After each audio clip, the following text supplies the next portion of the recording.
In 1971, I was sitting in this house behind us in the backdrop, and I was with two other young men about my age, 15 years old, and all three of us did something that would set us on a path of destruction. We stuck a needle in our arm for the very first time. All three of us had similar backgrounds. We were abandoned by our fathers. We were being raised in poverty by single mothers. And our lives were full of desperation and hopelessness. One of those young men wound up in prison doing a life sentence. The other young man was killed by the Dallas police officer after having pulled a weapon on them.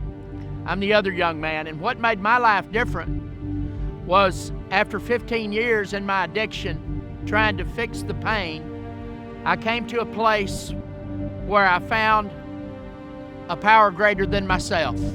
God gave me a purpose and a vision. He gave me a reason to live, and that reason became Carecenter Ministries. We believe that God has called us and put us here to be able to meet the specific needs of this community through a broad range of services and programs that range from a food pantry to men's and women's homes, a community outreach through apartment complexes, after-school programs, sports outreaches through our community center. We're able to establish relationship and offer hope to those who have no hope. Basket started actually back in the 80s. Started reaching out to the neighborhood. We have approximately between 150 200 families that come each week. This is a poor neighborhood, and so a lot of people are in need of food, and so it's been a real blessing to a lot of people to be able to have the food that they need. Everybody get a box. Even if you come and you're out of date, he'll still help you.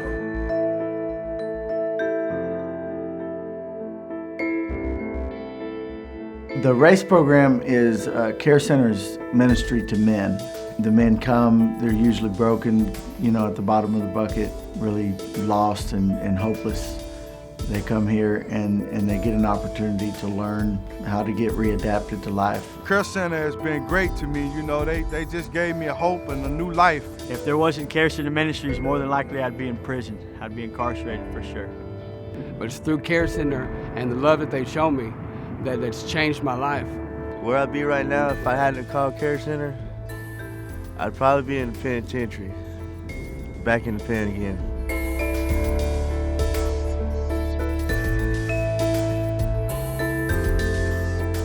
The Tree of Life is a refuge for women. It's not just another rehab, it's a home, and it's a safe place.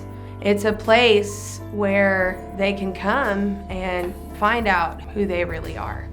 When I was 22, my mom died from heroin overdose, and after that, I just didn't care about anything anymore, and I started using heroin, and I was living on the streets, and that lifestyle led me to prison. If I didn't have Carecenter Ministries, I'd be dead. Right next to my mom, I'd be buried right next to her right now. I come from a background of 20 years of drug addiction. I was in a relationship for 15 years where I was abused. Since I've been here at Carecenter, I found a relationship with God, godly people. I'm in leadership, something I never thought that I would do. And it's just amazing. It's just it. Life is good. Our vision really is to build community right here. You have such a turnover rate where people come and they're here for a few months. There's lots of crime, there's lots of drugs, and there's really just nobody that's coming together and being community. And so our goal is to see this place changed.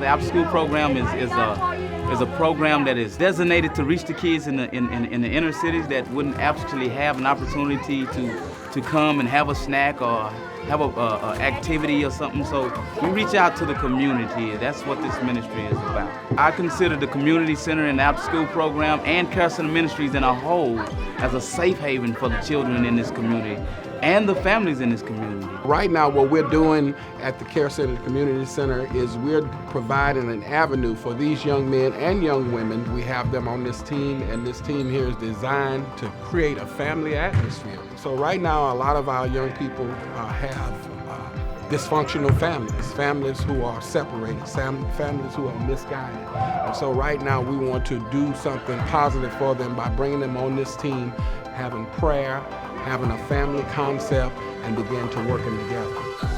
Pleasant Grove is an underserved area of Dallas. There's very few service-oriented organizations here in this zip code where I stand today.